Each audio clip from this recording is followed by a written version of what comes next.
in. Get the Lozatron to confirm our. Yeah. Lauren, are we alive? Yeah, good old Social Yeti if she's around. I think we are, Dave. I think we are. I've just had a notification on the Garmin watch that EverTrek is live, so I'm going to tune in for that. On your watch? Yeah, it comes up on the watch. See? Yeah, nice. Good old Garmin. Was that the Fenix 6? This is awkward because of the camera angle on my wrist. Nice, Dave. Nice. All right. Well, yeah. Okay. We're on. Well, look. Thanks for joining us again on the Tuesday tune in. Hey, Byron. How you doing, mate? I know you, Dave. You've been emailing Byron, haven't you? Yeah, I spoke to Byron on the phone a couple of times. Byron's on his way to Kilimanjaro. Yeah, he's excited, isn't he? Getting ready. But yeah, another mad week. Really, it's been mad busy for us. I know it's right now we've been sort of knee deep in trekking season, but with everything that's the logistics of moving trips and moving people, and it's been a little bit busy, Dave, isn't it? Yeah, last couple of weeks. Yeah, it's really strange because you're working from home. I've never done it for this length of time. So it's beginning to feel a little bit weird. It is, but we're battling on, and thanks for joining us. I know I've just had some more questions pop in. I think Jerome as well put some questions.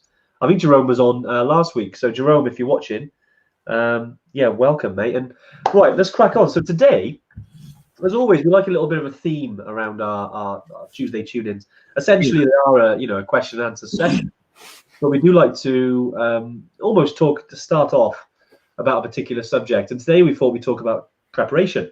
Yeah. We call it like the secrets to trip preparation. For any high altitude trek. And I think, over time, over the last sort of 5-6 years, myself and Dave, part of the team who've been on trips, and also as well the lessons we've learned from our EverTrekkers who've gone on the trips, kind of shared those with us. And certainly when things in the high altitude EverTrekkers group, we kind of picked up on a few things that kind of help people prepare. Because it can be a little bit not scary. Scary is the wrong word. I suppose it's more about that a little bit of anxiety and excitement before a trip. You know what it's like. A week before, you get a little bit like, yeah, I think I'm going on a trip now. What have I got to do? I mean, and it seems like such a huge thing. Like I know the moment you click like, okay, I've booked, I'm on my way. Yeah. Then at that moment, the preparation task is as big as it's ever going to be, and you have no idea where to begin or what to do or what do you focus on first and stuff like that. And it's not a perfect science. Even though all the trips that I've done, I still make mistakes. Went to Kilimanjaro without my waterproof trousers. Remember that I had to borrow some of the guys. I do remember that. Because the ones we wore on there. Yeah, exactly. Yeah, the ones on the guys, they were so tight. I could only move my legs like half a pace. Yeah, just say hello to a few people that tune in. Lewis, Paul, Lewis again, Mick, great to see you on, mate. No, we're not on a beers right now. We're just the coffee. Oh, I know. Actually, Diet Coke. Hang on, my favourite. We're going to get sponsored by Coca-Cola. Well, this one actually says, Byron, don't go on. Quit. No. There we go. Don't quit. It's something I had from a business colleague who gave it to me, and it's become my favourite cup. Yeah. But yeah, no beer in there, unfortunately. Tuesday, I kind of leave it to the end of the week. But I'm looking forward to a beer. Cheers, Lewis. And Dave, welcome. And Byron. Byron, you've got your new boots. The Boutons.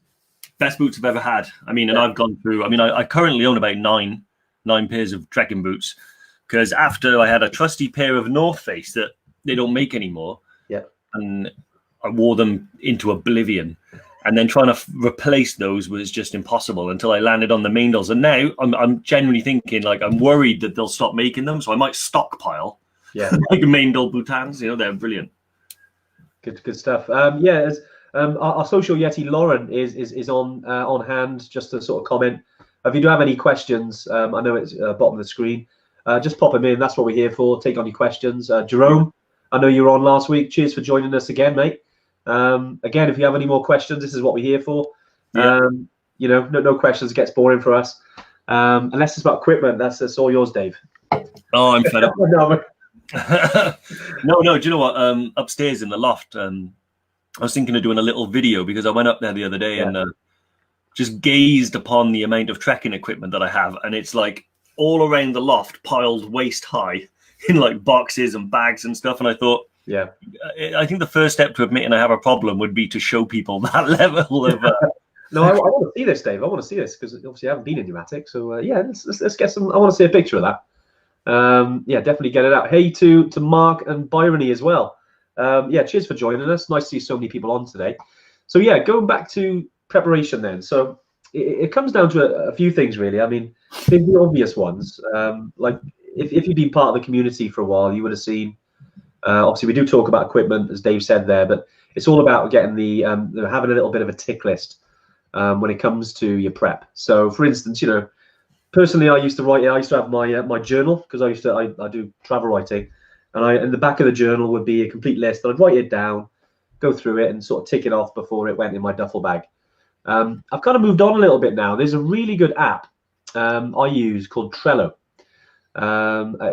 Quite popular now. We use it, during business because it's like a project management tool.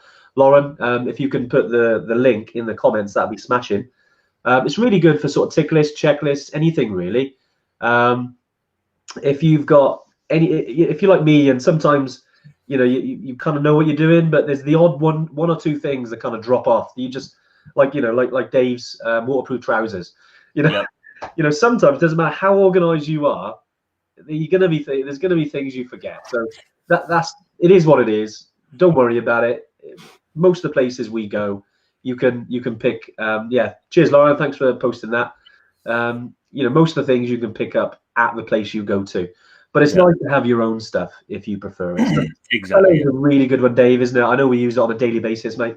Yeah, no, Trello's great. Yeah, it's really good. I mean, be honest, I used to be pen and paper. We talked about it before. My first kit list was written on the back of a receipt from Bill's Cafe in Cardiff. Yeah, I remember that. Yeah. But now it's all on the phone, and it's handy to have there though because I don't always have the list on you, but you've always got your phone. So when I'm in a shop or something like that, I can check about things that I've written down and things like that. But it's made a big difference. Big difference. I'm looking at all the comments as well. Oh, Kaz, Kirsty, Kim, they're all watching. I know, it's great. To at least, I think Kaz and Kirsty. Let's have a look. Oh, waterproof back covers. Yeah, I just use the one that comes in my rucksack, unless it doesn't, in which case I'll buy one when I'm out there. Most bags do come with them, don't they? I know I've had a couple which, unfortunately, with bag covers in the places we go, they don't last very long. So I've had a few that have, like, because of the wind and it's blown off or it's torn. So you've got to buy a new one. So yeah, I mean, Cotswold Outdoors, go outdoors. Even use, was it not Sports Direct? What's the Sports Pursuit? Isn't it the Sports website? Pursuit, yeah, Sports Pursuit. To be honest, I think deals on there. I bought Osprey, Low Alpine. They all come with them. I bought a Camelback rucksack that didn't, so I had to get one for that. But a bin liner, if that's all you could get, put a bin liner in there. Well, if it works, it works. But yeah, so I mean, with preparation then. So I mean, there's a couple of things that we kind of go into. So there's the equipment. With the equipment, you kind of break it down. So you've obviously got your main trekking gear, the stuff that you wear. But you've also got your stuff like your phone, your electronics as well. So we always make sure that sort of things are charged. I know it seems like completely common sense. You're like, Andy, stop teaching us to suck eggs. But if you're going out there with a decent SLR camera or anything like GoPros or stuff like that, even there's 360 cameras now. They do take on a lot of juice. Yeah. So take a couple of spare batteries. I always do carry a couple of spare ones. Well, I carried the whole trip, I think, on Kilimanjaro. Yeah, your power banks. Yeah, exactly. Yeah, because I've got about 6 power banks, big beastie ones. And ordinarily, like just charging your phone, they'll last a week or two. I got 6. They are heavy, so you've got to stash them on your body when you're carrying them onto flights and stuff like that. But no, they're great. Oh, is it Anchor power bank? I think it's the 26800 or 28600. Anyway, it's the big number. Substantial, isn't it? It's about that big. Yeah, but it's brilliant. Really, really good for stuff like power. I mean, it's always good to stay connected, or at least have the option to stay connected. Yeah. So that's what it is. I like to have freedom of choice when I'm on the trail. So sometimes I might not check my phone for a day. Sometimes I do. Yeah, definitely. I'm gonna. There's a question here from Paul. Obviously, wants to. I think on the Brecon Beacons training weekend. Yeah, absolutely, Paul. Oh, excuse me. Yeah, with regards to the trips, I mean, at the moment, you know, they are going ahead. But I think this, you know, like obviously we're based in Wales, so it's kind of weird, isn't it? Because we got customers all around the UK, and at the moment we got slightly different rules, which is always weird. You know, because we're only allowed once a day in Wales at the moment, I think, which is quite weird. Because in England you can go out as much as you want at the moment. No, a couple of times a day, but we can't travel. But we can't travel. Yeah, yeah. I was seeing that, and I'm like, Yeah. Okay, fair enough. But when this is all sort of not done and dusted, but it does blow over as such, and we got a bit of a concrete time. Like I think ultimately, even though it's player by year, that's what we have to do at the moment. Unfortunately, with August, I'm thinking, you know, by September we're pretty confident that everything's good to go. You know, again, we want to be on these trips just as much as anyone else, so we you know, we can't wait to start doing them again. You know, but yeah, just bear with us. We'll definitely let you know. We'll communicate to you, pop you an email. Quite active on the old high altitude EverTrekkers, so we'll let you know on there as soon as we know. So yeah, appreciate you bearing with us, Paul, but we'll let you know as soon as we can, mate. Yeah. Dave Rimington. Hi, Dave. Yeah, thanks for joining us. Solar packs. Dave, have you used solar packs on? No, never have. I think loads of people use them. Yeah. But no, I've never bothered. Largely because they're quite big and sort of cumbersome, and you have them strapped to your backpack. I just use the power banks. Yeah, power banks better, I'd say. Yeah, largely because I think the solar power, obviously, you know, you've got to rely on an adequate amount of sun to do it. Yeah. Now, on a lot of the trips you can, but then some days you might not, you know. So if the weather comes in and you can't recharge, I guarantee it'll come in at that crucial moment when you need to charge. Yeah. So with the power banks as well, it means I never have to worry about like plugs or anything like that. I just, like, from the plane to the city in Kathmandu or Moshi or wherever I am, I just plug into the power bank and always have it there. So I don't have to worry about plugs or anything like that. It's just easy. No, you're right. I think you're right. I've used it once. It was actually on the trip we were on, 2017 in the October. I took it then, and you know what? It wasn't that good. I actually had a power bank, and I think the only day it was actually any good was Dingboche. We went on our climatization walk. Yeah. And I believe it only charged like 1 or 2, which is pretty much only about 25 to 50%. Yeah. I would say 1 or 2 dots because it's like a gauge.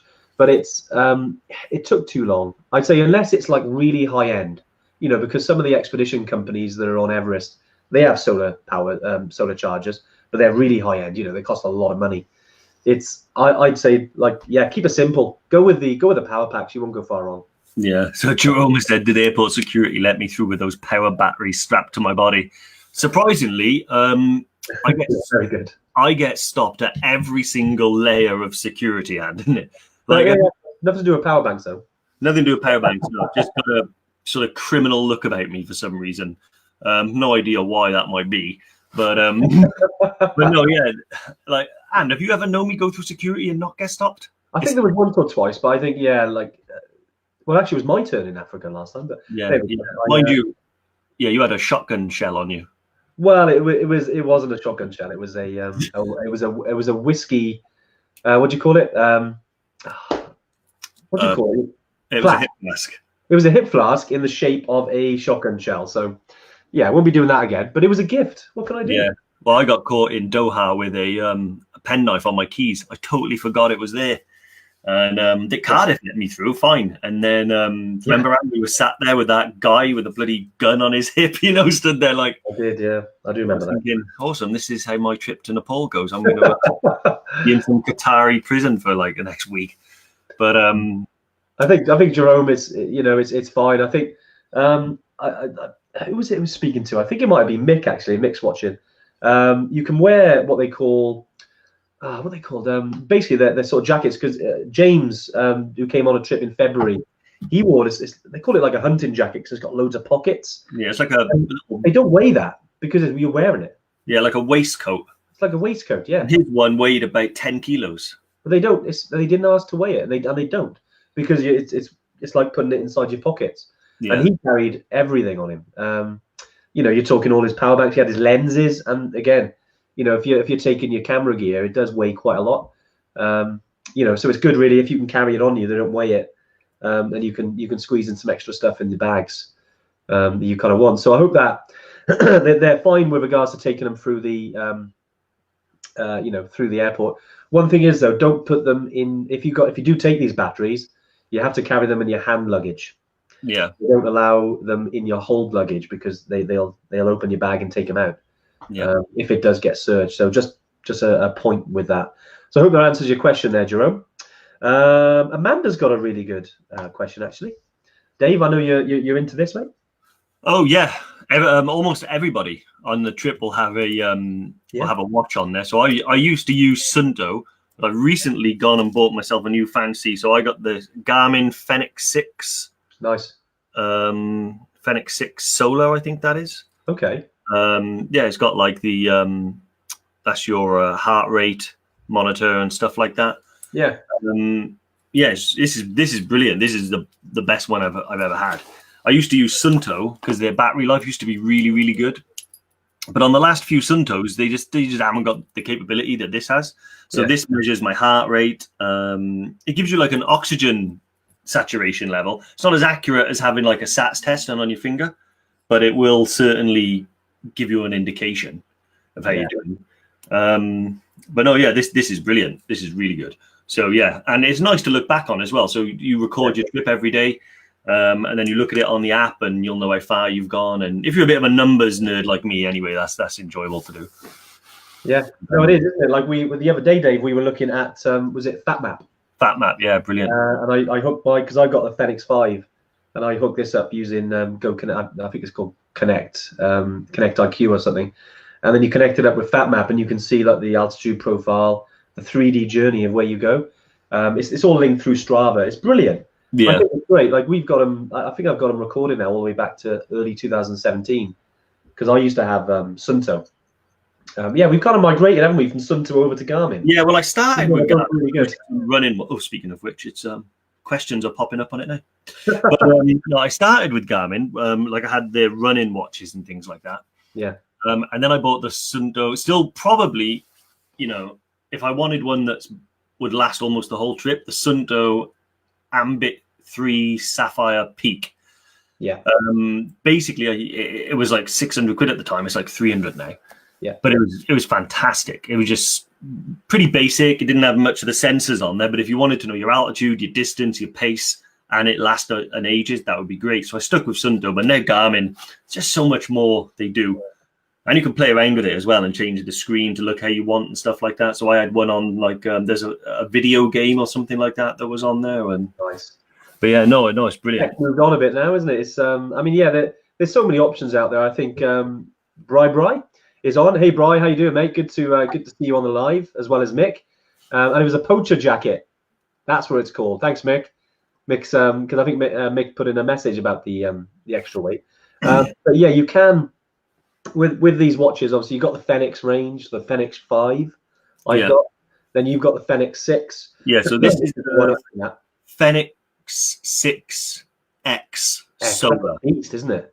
Yeah, so the Fenix 6X Solar is what I believe it is. Yeah. And I think this is a titanium one.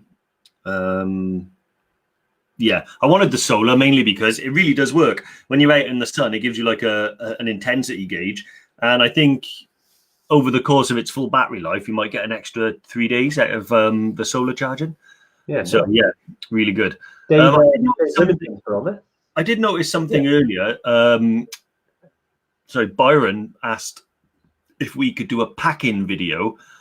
And I know that Andy has already done one. It is for Everest Base Camp, but really we're going to have to start calling things high altitude trekking lists because they cross over onto anything. So I don't know if Lauren can get that link off our YouTube page and post it.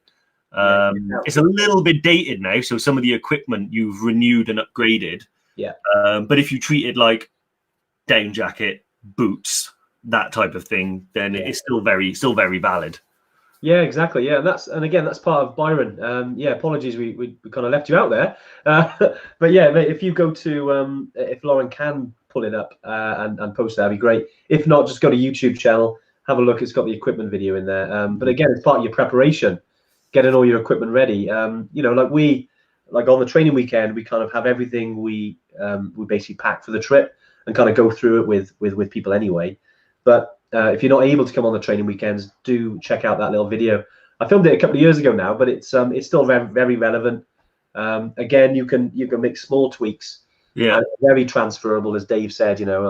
Pretty much, our sort of big product and what we're known for is Everest Base Camp, but we've kind of moved on to other places now. But it's very transferable. Most of the stuff you use, unless it's you climb an island peak or you go in during winter, most of it is relatively the same. Yeah.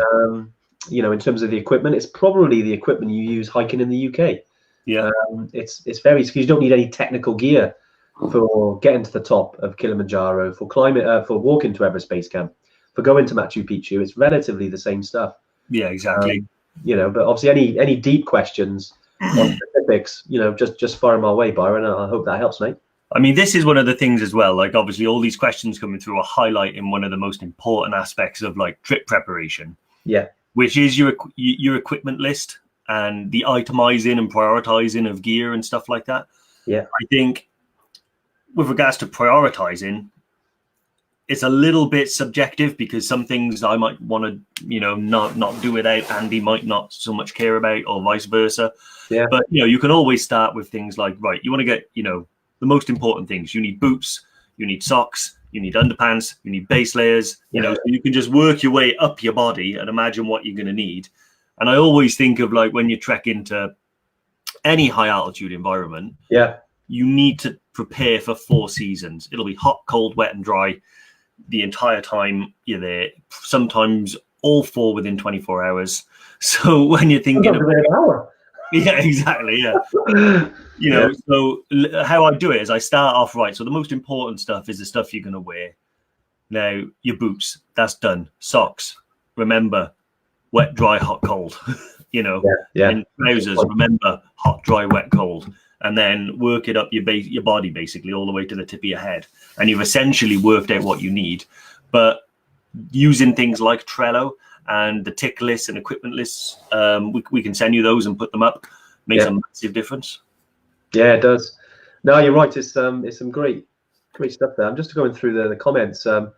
Brian makes a good point, actually. Mick, you could use it as a hydration jacket to carry your beers. Very good, very good. Whilst we're on hydration, I think that Linda makes a good point, actually. Yeah. Very good. So with regards to your water, I mean, we over the last few years, we kind of moved on a little bit. We used to use water purification tablets. They're kind of a last resort for us at the moment. Back about 18 months ago, we introduced water filters onto all of our trips. So we actually provide you with filtered water now. Yeah. It means that the guides, the porters, kind of manage that for you. So you don't need to buy any plastic bottles anymore, which is great for the environment, and it saves you some money as well, which is always good. And it just tastes better, because we used to, when we were trekking, and I suffer with heartburn, and the chlorine tablets tend to, give you bad indigestion. So we were like, right, what do we change? So we introduced these water filters, and they're called Sawyer filters, not Sawyer SOYA. It's actually SAWYER. They're from the States. Like Tom Sawyer. Like Tom Sawyer, yeah. And we introduced those, and we've used them over in Kili as well. We kind of introduced them to Kili because they used to just use chlorine droplets, and again, it gives you sort of indigestion. It does work. Yeah. But it's what would the best be like? And the filtered water is best. Yeah, exactly. And also it's instantaneous. I mean, it's not instantaneous to make. So the system we used on Kili was you have water bags. Each of you get a bag each. Fill it up with water, which is provided to you boiled. Yeah. So it's already clean, but then as an extra measure, and really a foolproof measure, you attach the bag to the water filter and then squeeze it out into your bottle, and it's ready to drink straight away. I also, to be honest, Linda, I always have a filter bottle of my own as well. So I use either a water to go or life straw. At the moment, I'm using life straw probably more, because I'm waiting for my water to go bottle to arrive. We are waiting. Yeah. We've ordered quite a few hundred water to go bottles, EverTrek branded. So exactly, yeah. What I think is really handy with that is that, like, if you run out of water, and I made the mistake on Ben Nevis last year in July, I think it was, where I packed 3 liters, but I underestimated how long it would take me to do Ben Nevis via the CMD route. and I ran out of water before the summit, you know, and I was just the journey down was just it was unbearable. So dehydrated, so hot, sunburnt, no water. And yeah, it was kind of a rookie mistake, really. You know, you're always learning in the mountains. And one thing I learned then was if I had my water filter, I would have just filled up anywhere out of a puddle, you know. No, but it works, if you do that. Yeah, exactly. So I always have it. And it's always handy to have, like, in the morning, you know, if you brush your teeth or something like that, you can use your filter and stuff. So, yeah, always good to have at least one of them with you. Nice. Another one, Lewis. Lewis, always a regular on the Tuesday tune-in, has asked about some protein bars. Yeah, I mean, to be honest, when it comes to going on a trip, we always say, you know, take some things that are like treats and things like that, you know, just to keep you happy. Because there are times at high altitude when it's, you know, you're probably not at your most positive because of the physicality of it and altitude, the oxygen deprivation. But protein bar is important, actually. You know, I usually take some form. It's not technically a protein bar, but it's like an energy bar. It's got protein in it more than a pure protein. But it's not going to do any harm, Lewis. You know, when you're out there, you do, because your body's oxygen deprived, you know, just from things we read and things like that, it does actually show that your muscle mass does reduce because of the lack of oxygen and also the fuel as well, because your body's working hard at altitude. So, you know, if you want to sort of back that up with protein, then yeah, protein bars, eggs. I always eat 2 eggs in the morning when I'm at altitude, eggs and potatoes, you know, carbs and protein. Yeah. You know, we've been sort of trekking with people who are really into their fitness. Some of them, I was trekking with Adam back in 2018, and he was like a bodybuilder. And so he ate a lot of protein to sort of cover the intake, you know, because he's used to doing that back home. So yeah, if you take protein bars, mate, that's not going to harm. Obviously, think about the weight, but they shouldn't take that much. You know, if you're taking like a dozen or something, yeah, I'm sure that would be cool. You see, I can't eat them. You know, like, they're not the nicest tasting, are they? They're terrible. They're so dry and horrible, and so I remember complaining about that to a guy that we did training with in the mountain, Steve. And his greatest bit of advice for me was like, you know, any food is better than no food, and food you enjoy is better than any food. So, you know, so now when it comes to things like the closest I'll get to a protein bar might be like a granola bar or cereal bar. Yeah. You know, but other than that, mate, Snickers and Mars bars, you know, all the way. Yeah. Snickers, you know, all the way for me. Because when you get up to the top of any mountain, you know, and you're sitting there eating some dry old protein bar, I'm thinking to myself, do you know what? Like a Mars bar or 2 Mars bars would have filled me up, give me a kick, and been really enjoyable as well. So yeah, that's what I'm all about, the Mars bars. Yeah, I mean, definitely anything like that, you know, like you said, anything that perks you up a little bit, gives you that energy, because you need to keep their energy going. You don't want to bonk. Beef jerky is good. You know, you know what? I've not eaten that on the trek. Yeah, little packets of beef jerky. Yeah, that's a far better way to get your protein, I believe, than eating terrible protein bars. One day they might make a protein bar that I enjoy. I know Mars make a protein bar, but I bought it and I was like, awesome, more expensive and less enjoyable than a Mars bar. But brilliant. I got another question here. It's sort of off here because I don't think she's posted it here, but maybe emailed in. But it's off Heather Newman. So she said that she finds that her body swells on multi-day hikes, so she has to take twice as much kit. She did put that. She did. Is she? Oh, sorry, Heather. Is she on? I didn't see you there. Yeah. Where are you? Oh, Brooks here. Sorry, Heather. I was scrolling through. There's a lot on here, isn't it? I can't actually find you. But anyway, yeah, Dave, what do you think about that then? So, with regards to, is there any way to stop that from happening? It's quite unique thing, right? I can get. You know, when I'm trekking, in the UK, particularly at altitude, you get like sausage fingers and my hands swell. That's the closest I get. So, like, my body doesn't swell to the point where, say, I have to like put on like a larger size base layer or anything like that. Yeah. But I think almost certainly is to do with blood circulation, you know, and keeping the circulation going.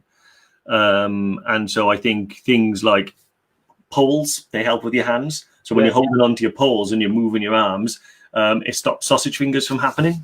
In terms of swelling though, with the rest of the body, I'm assuming it would be some sort of circulation issue. And yeah, I think just remaining as active as possible, and then maybe when you finish a day's trek, do some like a cool down, rather than just stop dead and sit there. Just like do a bit of a cool down and stretches and things like that. But I'd be more inclined to hook up with a I don't know, maybe some form of like nutritionist or personal trainer or something like that might be able to sort of help you, because it might also be dietary.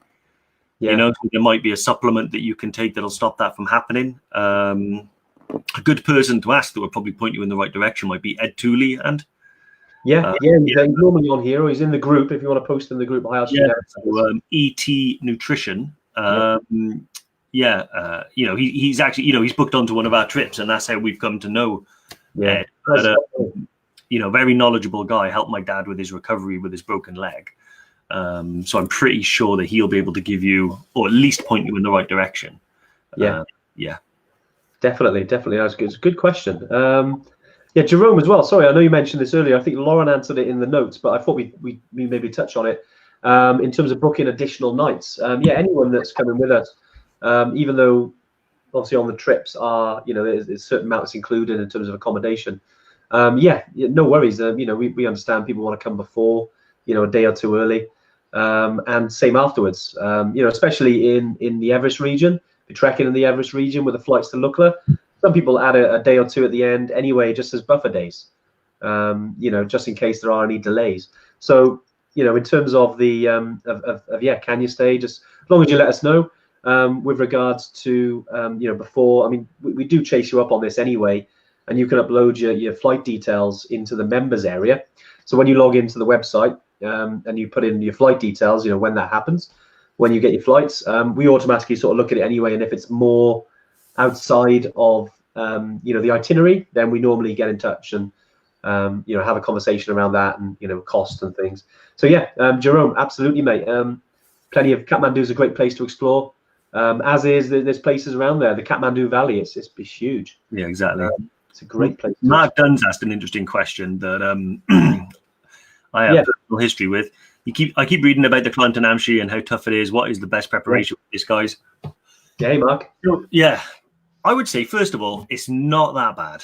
I mean, it's hard, but it's 3 hours of a 7-hour day. Most of it is flat and undulating, and then you cross the Hillary Bridge, and then it's 3 hours straight up. I would say it's as easy or as hard as you make it. If you go really slowly and take your time, you should be able to climb a really steep gradient whilst being able to maintain a conversation. And then it's not too bad. Plenty of breaks and stuff like that. The best preparation for it, to be honest with you, put a pack on your back and head to the steepest hill you can find.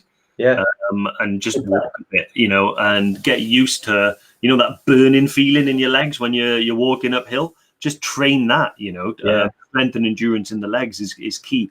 But to give you an example, so I did base camp twice last year, and in April, I think, Andy, you remember that when we got to the bottom of the edge of we crossed the Hillary Bridge, and I shot up the hill. Yeah, that's right. Yeah. And did the first sort of half as quick as too fast, really, against my own better judgment and advice to others.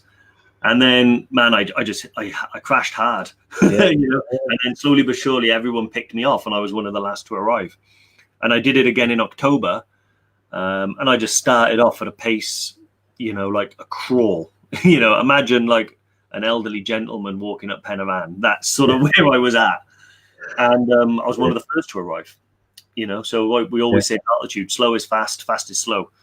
And it all comes down to proper acclimatization. If you get up the hill to Namche in 2 hours and I do it in 3, I've had an extra hour adjusting to that altitude jump than you have. And that could make a difference to how we both feel higher up. But very good point. I think one of those things is like it's all about the mental aspect of it. And speaking about the mental aspect of it, I know one thing that Andy's quite keen on, if we jump back to preparation, is sort of getting the upstairs right before you go as well, because we focus a lot on the equipment, the kit and stuff you need. But I know when Andy first went to Everest Base Camp, was it 2015, 2016? January 16. Yeah, and you did that on your own and stuff. No one really knew. And I didn't know too much about altitude at that point. But it was, yeah, I mean, because we were talking earlier about this, and I am big on mindset. If you've been in the community for a while, you kind of know that I do kind of want to try and get that right. And I think it's great having all the equipment. You can be as fit as you can, but you've got to get this right. You've got to prepare it, and sometimes it's it's easier said than done, because a big trip like climbing Killy or going to Everest Base Camp can seem quite scary to some people. Because like last week, if you joined on the live last week, we talked about the dangers of high altitude trekking. So that can play on people's mind. The worrying about how am I going to fare at altitude. How am I going to fare with a flight into Lukla over those bridges? So things that crop up generally. And especially when you're going over, say, 4,500 meters, when it becomes into what they call a class, or over 5,000 meters as a class of extreme altitude, it can be quite scary. So yeah, getting this right, and most of the time, the biggest thing I always find that how you can bring it back, if you're having like a worrying moment or something, is to think, why have you chosen to do this? Why are you going there? Because once you realize that you've chosen to go, or you're doing it for a reason, to whether that be as a life goal, or whether it be because you want to prove to yourself that you can get to somewhere like Everest Base Camp, or even if you just want to talk about it and have it as a story, so when you're having a pint at the pub and you're telling your mates, I made the top of Kilimanjaro, whatever reason you're going for, bring it back to that. It'll always give you that, yeah, actually that's why I'm going. So let's get over the kind of things I'm worrying about, because you're taking them on. You've taken on that challenge.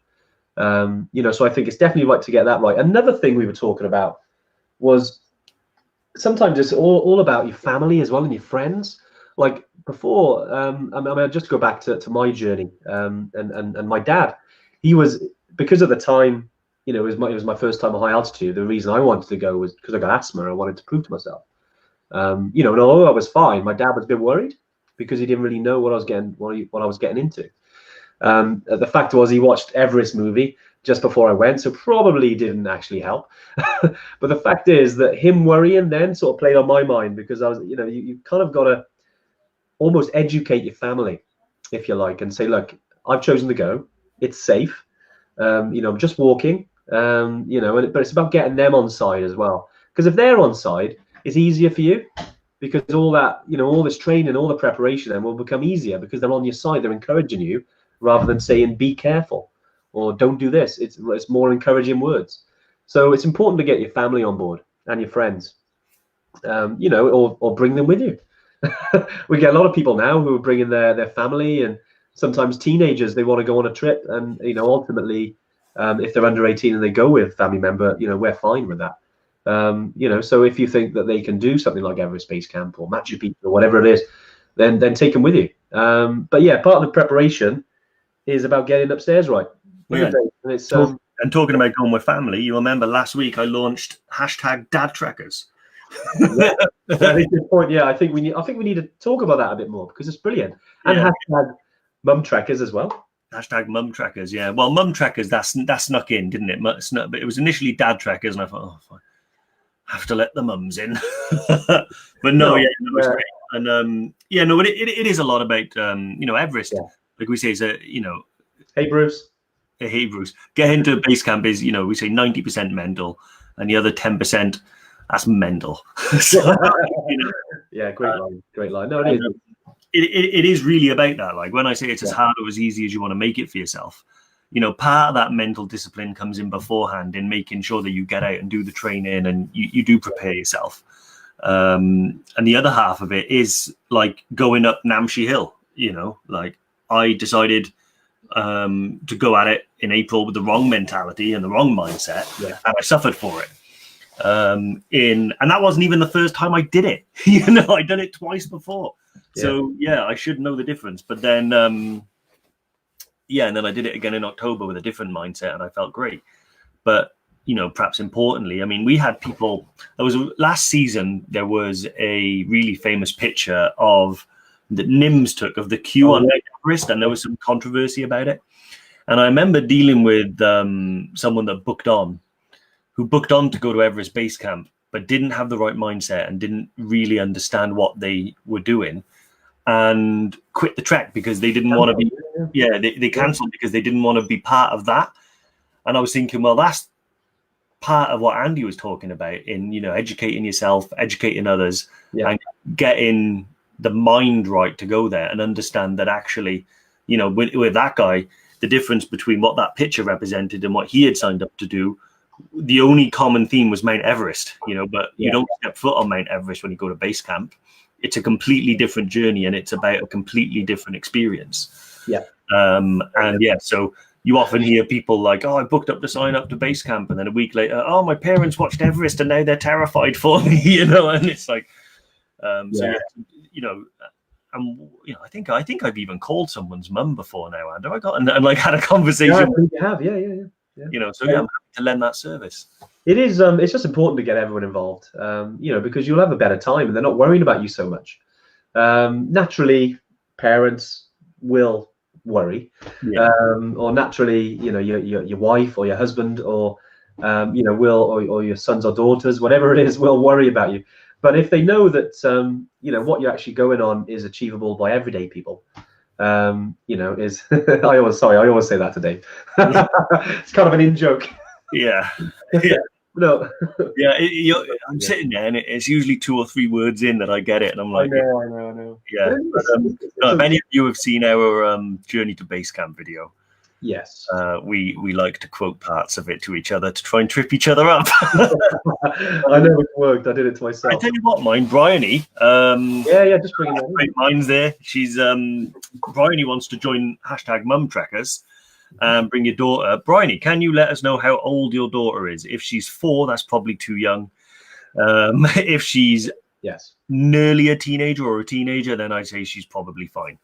But let us know how old she is, and because that makes a big difference. One time, my first time to base camp, and I told you, I saw a woman, I believe she was Chinese, carrying probably a 3-year-old on her back towards base camp. I remember that. Yeah, you said. And I remember thinking, I don't like to be too judgmental, but if a 3-year-old gets altitude sickness while strapped to your back and starts to feel dizzy and sick, and they're not able to tell you, it's not great.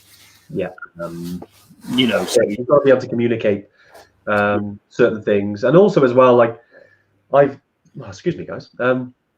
Some like Gavin there, taking your 12-year-old son. Some 12-year-olds are different to other 12-year-olds. You know, I've known some. You know, I think what's the youngest person to climb Everest? 17. Yeah. I know 16. And you know, there's some 16-year-olds out there I probably wouldn't recommend taking to even to sort of Everest, just because they're just not into it. So it depends on the person, really. Yeah. So Brian, if he's 9. 9 is a tricky one. I was hoping you'd say like 13 or something. 9 is a tricky one. Now, like Andy said, not all, you know, ages are equal. You know. The only thing that we say to people is that I think 9 potentially might be too young, only because we like people to fully understand and comprehend what the trek to Everest Base Camp is. There are some inherent dangers in going there. And, you know, they need to be sort of relatively aware of that going in. But so it's a tricky one. I would be inclined to want to know more about her. So has she got any trekking experience? Does she go into the hills with you quite regularly? You know, and also, you know, would she understand what Everest Base Camp is about and stuff like that? And then we can have a conversation about it. Yeah, I think definitely, Byron. If you want us to have a chat about it, I mean, ultimately it depends when you're going to book your trip as well. If she's 9 now and she's 11 when she goes. You know, also thinking ahead now. You know, in terms of your trip, then we can talk about it. I mean, ultimately, Dave said it right there. You know, sorry to interrupt, but John from Brecon is actually calling. He normally pops up with a few questions. Good old John. But so Byron, if you want a sort of more in-depth conversation with myself or Dave or Lauren, you know, we could sort of put your mind at ease or recommend maybe, you know, might be worth bringing them onto a weekend with us.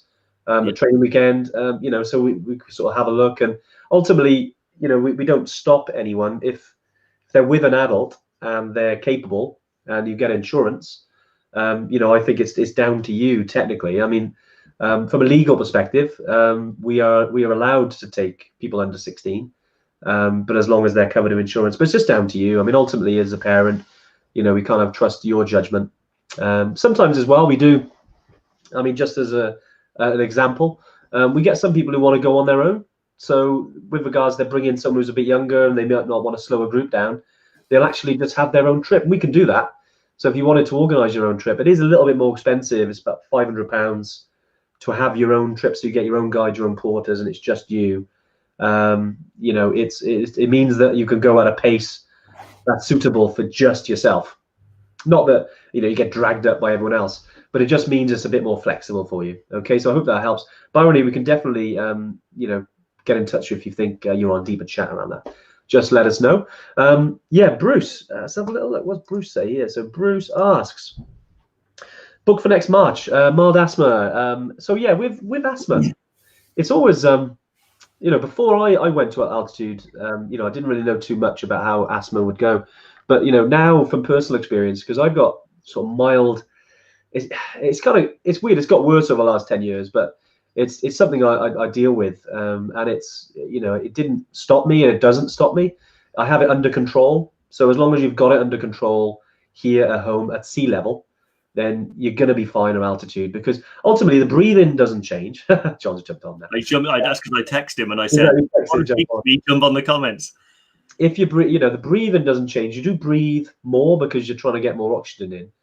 And believe it or not, there is some science behind, I've read, that asthmatics tend to do really well at altitude, because I don't know with regards to your lungs, and it's got a certain amount of parts to the lungs. But basically, when you're at altitude, your body uses the best. It maximizes what it's got. So it kind of shuts down the bits that don't work so well and maximizes the bits that do. So for some reason, I've always been really strong at altitude with that. But, that's just me. I know other asthmatics have been fine as well.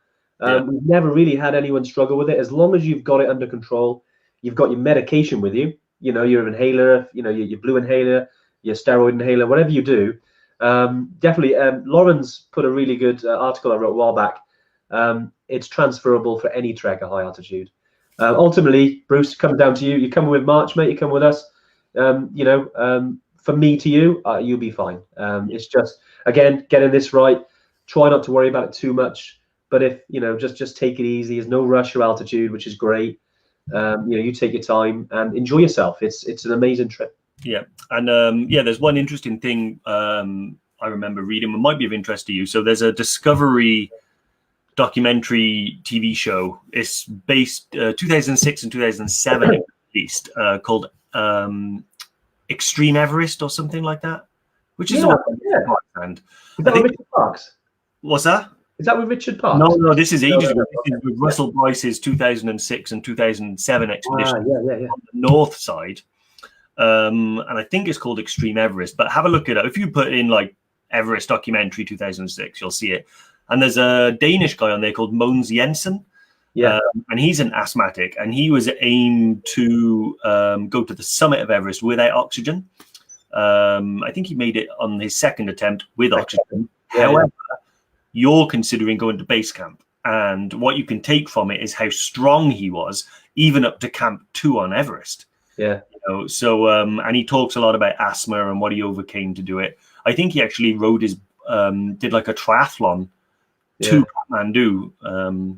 John has put on there. He was amazed to see that even a heavy smoker, Dan, our mate Dan, was very strong at altitude on the trek. Yeah, true. I wouldn't recommend taking up smoking. I was going to say, let's not make it any worse. But he was fine, wasn't he?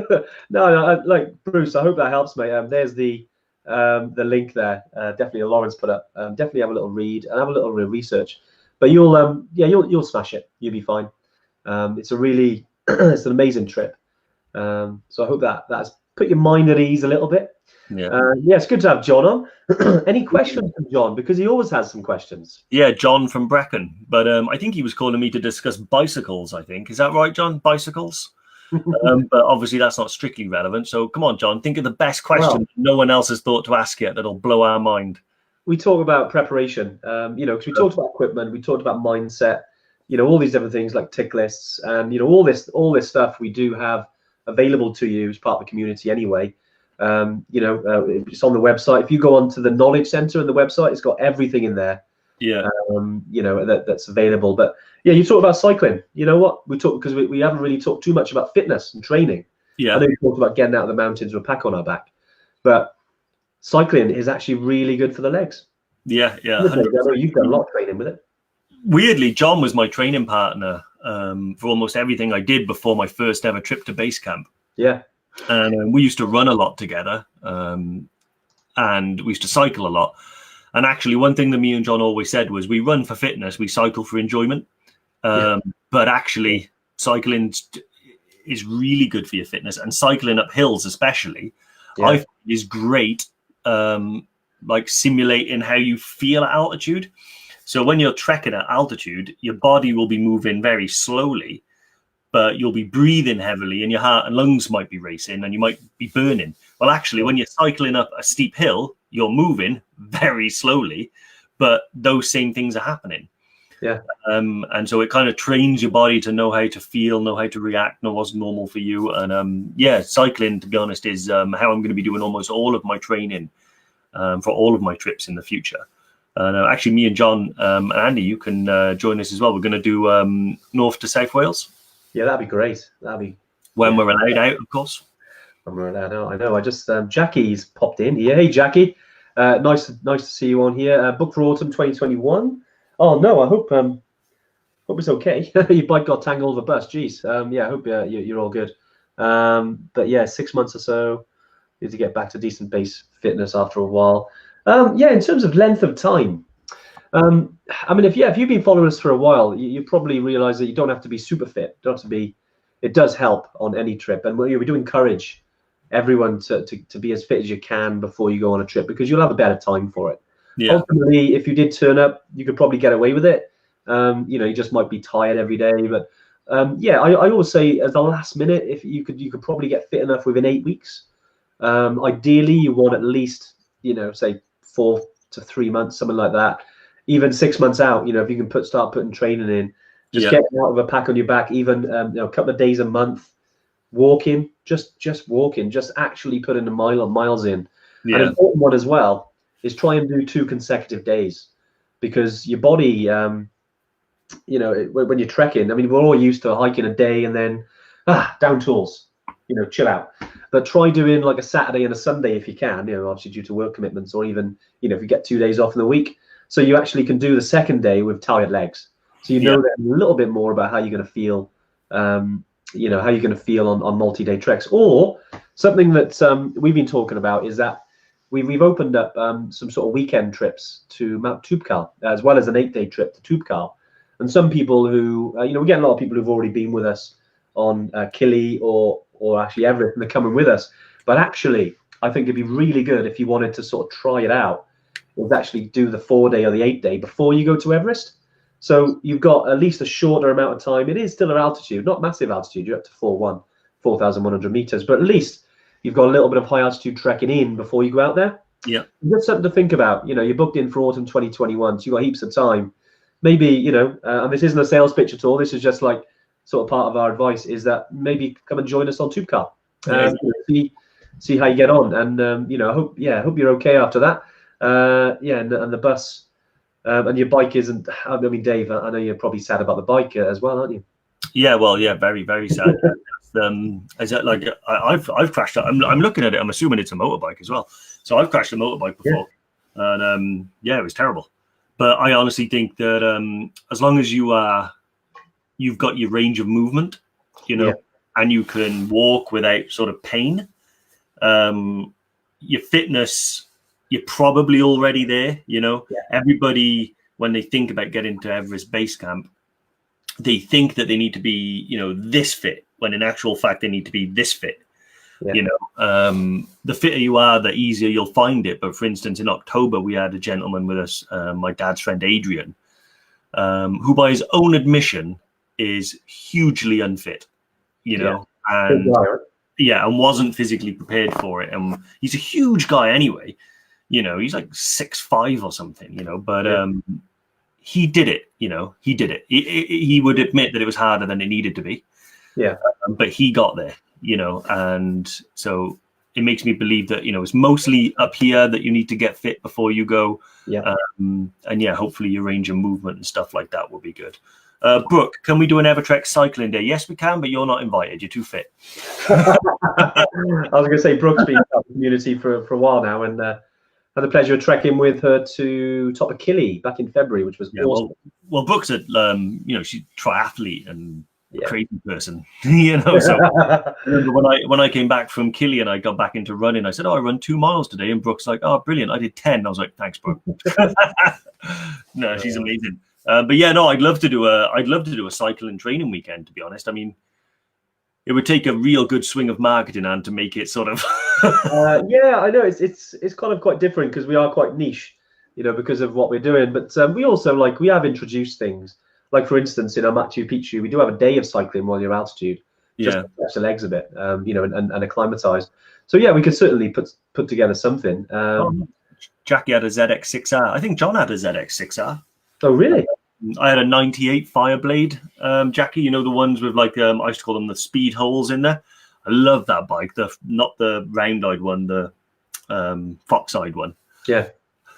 I think John makes a very good point there. It's because John, by his own admission, and he is a very fast walker.